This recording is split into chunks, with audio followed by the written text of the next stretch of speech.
Anyway, it's same angle, but it's further towards the south. East, Milta favored, not Georgia Bull favored. Ta-da. I am curious to see where STK goes. It looks like Duel is still going for. They had like this weird kind of Watertown Ross split. See if they continue to go there. Rarity, I think, is going to continue to go to the top right towards like Stalber. Everyone else just kind of spreading out as much as they can. It looks like we have 2 teams on Millie base though. A couple of teams on Millie base, yeah, which shouldn't be that much of a surprise looking at this plane. The previous plane didn't really favor Millie at all. But no one took Novo though. That surprises me actually. No one took Novo. We have 2 teams going for Pachinki, and one of them is Shoot to Kill. So they are just completely contesting this area, and they are going to be pushing out the opposing team. The team Caliber Gaming wants nothing to do with this at the moment. They have cordoned off the smallest piece on the mountain of Stalber, so we'll see how. Interesting decision. Airdrop mechanics trying to get a nice cheeky little rotational kill, but Liberate, they're stopping on this. Maybe because they have to, because they lost their tire, but oh, maybe it was the wrong decision. Because Zhao Zhan gets a down. Smokes come out from Simply Matthias, but he's completely surrounded. 180s, tries to get a couple of shots, but this is a rough decision. He's not going to get out of here. Really, really rough. Yeah, they're going to lose 2 members immediately, so Liberate, our team that had a very nice second place finish, immediately starting with 2 members down and knocked. STK also happened to get a knock though, in that exchange on yeah, ADM. Do you want to push on this though? This is the question. Do you want to push on this? Because this is actually in the opposite direction of the circle and the distance that they're going to need to cross. Well, okay. Well, they're making the decision. Purdy and Luke in a vehicle, taking the high ground above this engagement. For me, it's just how much are they feeling themselves, which it seems like they're feeling themselves quite a bit. They're feeling it. They are feeling themselves quite much. So the thing is they have the time to get the angles. They have the time to potentially get not only the frags on the knock players of LBR, but also ADM. If they can wipe that team out and clear out their south and just make their lives much easier. Purdy, as much time as they need to find the angles. Purdy may have tried to execute a little too soon. Luke was not in position just yet, but he's gonna be coming up on the south, and we got the remaining of STK pushing in from the north. This could be a bloodbath. So aggressive as Luke 12's played. Beautiful spray coming out, gets 1 knock. Can he find the second? He can't. Little bit of a whiff. He gets some damage though, and that's perfect for Halo to set it up and to finish it off. Luke finds another one. Only 1 remaining, and that's it. Oh, nope, right on the vehicle. No cover. It doesn't matter. He is out. And that is not just 2 members of Liberate, but that's the entirety of Airdrop Maniacs. They may have found 2. Focus on this fight alone. If Beams gets an opening knock, which is the goal of this entire setup. Oh. He might have been spotted, but it doesn't matter because his teammates are sending shots anyway. Oh, he gets the first down. Can he get the second? Nice shots, though. Does not get the second, but he's going to change his angle as well. Make sure that anyone below him doesn't, I guess, try and find him. And this is actually going to be really difficult to get that res, especially if he can land a beautiful nade. It's going to bounce off the awning, though. Does he have another one? Does he have another one? No, that was his lone frag. Can't find the head. Oh, no, he does. He finally connects the headshot in the end. It's the second. It's just Mitchell. And then 1 player on below, but a little too lackadaisical there in the end, and Sneak Attack does trade. Unfortunately, Cobalt does go down. No revive available for him. This is what I'm talking about. They're going for the treat, and guess who smells blood in the water? SGK. Pushing forward, Ado gets the first down to Weem. Unfortunate timing for Tactical 8. They thought they had an out, but right when they utilize that opening, Shoot to Kill are there to pick up the pieces. It looks like they're going to be able to at least get Weem up, though. They're behind this ridge, but now they're stuck. I mean, they have nowhere to go between Sneak Attack and his crew, as well as STK. I mean, they have nowhere to go. They literally have to stay and weather out the storm, and hopefully one of these teams leaves. Fortunately, like Snow Patrol is leaving. Yeah, they actually don't want to bother with this. He's going to head out. Of course, Luke does get a nice knock on his Sneak Attack. A lot of actually frags in the kill feed. Also, I believe on the northern side, they're going to see some of these engagements, but we're going to keep following Shoot to Kill because they have a lot on their plate, and they want to eat it all up. Mitchell, the last remaining player from Snow Patrol who's alive, I believe, just barely avoids some shots from Duel and just turns around and tries to find some place to hang out, and he could take the gas station. It's available. but instead he's going back to STK Tactical 8.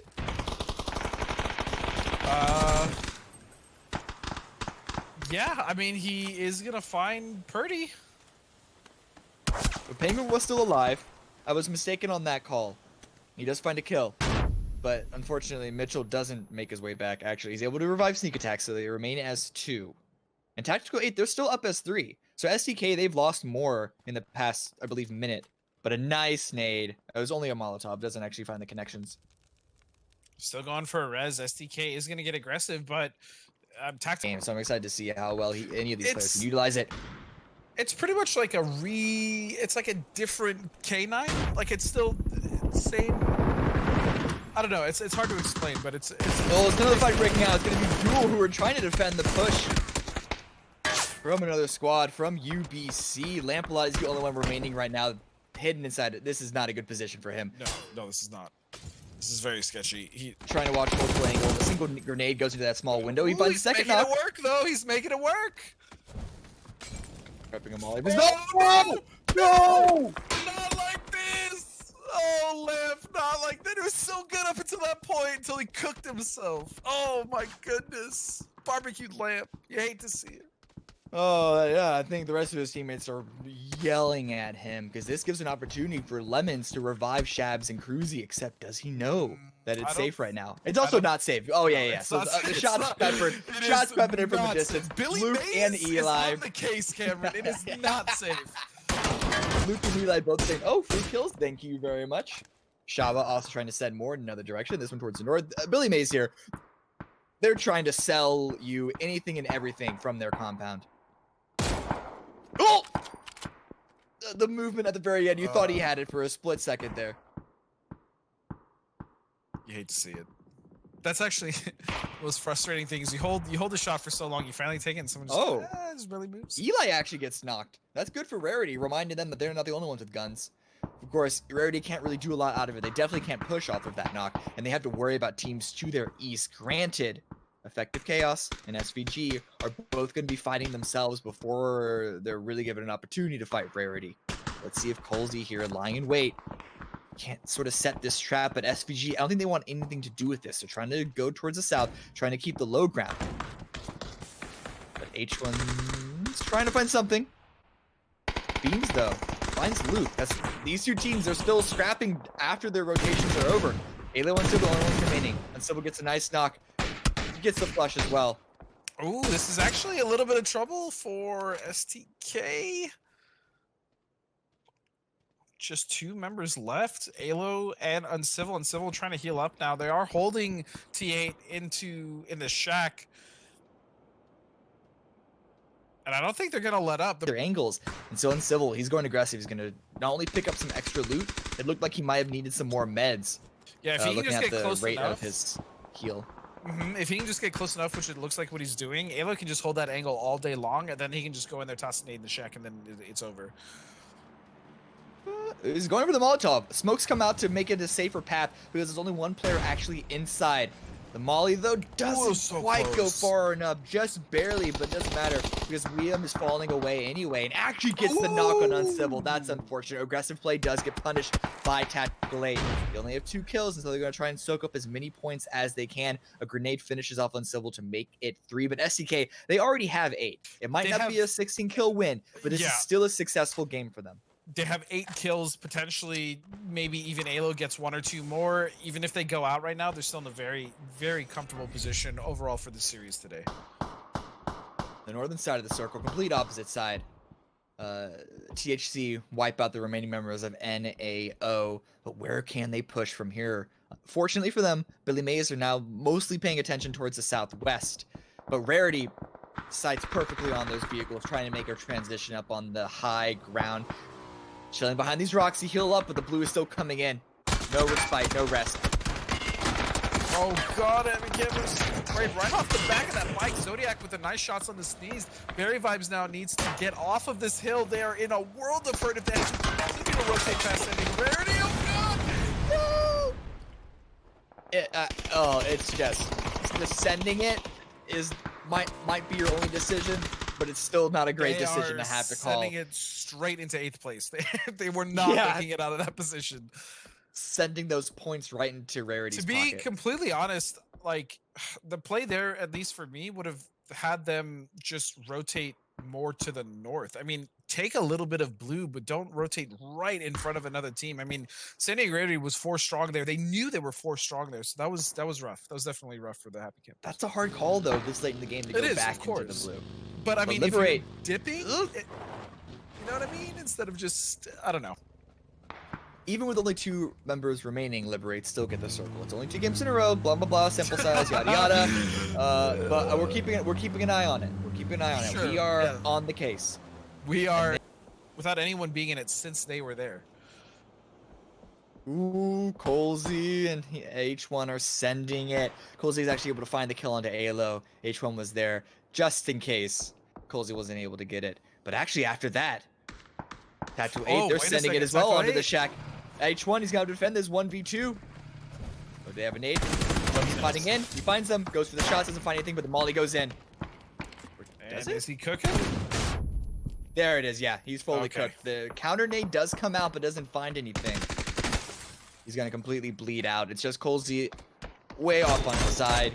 He said, hey, we found a shack. H1 found this for us. And then, well, I wonder if they had, I'm very curious though to know if they had any vision on the Alamo, which is just completely open right now. Instead of sending it to a shack, they could have potentially sent it there, saved their vehicle. Obviously, they could have put a vehicle somewhere and tried to make another play, but I guess not. Raven in the blue has an angle onto Billy Mays, but doesn't connect too many shots. Eli does go down for Billy Mays, but healing out in the blue is not a great look for Raven, and yeah, he's not making it back to the rest of his team. It's just Ripper and Maji. What can they do from this position? Okay, it looks like we may have had another fuzzy seal disconnect. We'll try to bring you all of the action with the audio, of course. Nothing much has changed. A bit of room to Tattoo 8. They don't need to move, but Rarity and Liberate both need to move. William is actually the only person, Cammy, that's in the circle currently. Obviously, we have, it looks like, Liberate, who are trying to wrap a little bit to the northwest. I like the play. If they can find angles onto San Diego Rarity, which it looks like they're almost found to do, they can kind of slowly pick them apart and get in. The problem is they're not in the circle. Neither is San Diego Rarity. It's just William. No, but the lines of fire that Liberate should have over Rarity, I think they have just enough time to find those angles. They should. Before they have to walk maybe a couple of meters to get. He can easily rack up at least 1 or 2 kills from either each team, or he could completely wipe out Liberate. But he is just playing very safe and very cautious behind the shack still. Right, they're still sending out those feeder shots, but nothing's connected.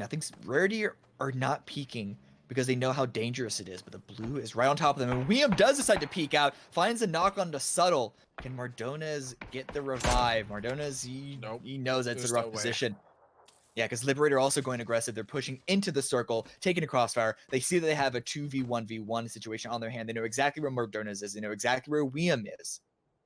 And so they're just setting themselves up for success as we head into the final circle, or rather the final point. Oh, this is rough. This is going to be all teams except actually Liberate is closest to the center. Really, it's on Mardones and William to see which one of them is going to move first. And I mean, this should be a Liberate game. William going to find Mardones now. It's just a 2v1 going for more shots. What a beautiful peek. He peeks out, finds Isaac, makes it a 1v1. William versus Adit. Oh, another headshot with the mini. He's moving up now. This is his chance. I'm loading in onto his POV, and I didn't realize how far my camera was away. I was on map the entire time. Okay, he's pushing forward. He's on the road. No helmet on Adit. This is huge. William slowly moving up. The way he's playing this is beautiful. Slowly moving up, holding the angle. Blue to his back. Can he just find the next headshot that would put Adit down? William has no cover, though. That's the problem. But he's calling almost all of the angles that Adit is peeking. Shoulder peek onto the right for Adit. He's going for the second. He's going to eventually peek out on the left side. No, he's committing to it, but another shot traded, and a second shot by William. Adit's down to 10 HP. Does he even have time to heal? The Blue's right in his back. He's going to die to Blue. He is giving the win, but he is not giving the point. Liam clutches it in the end. First place and 9 kills for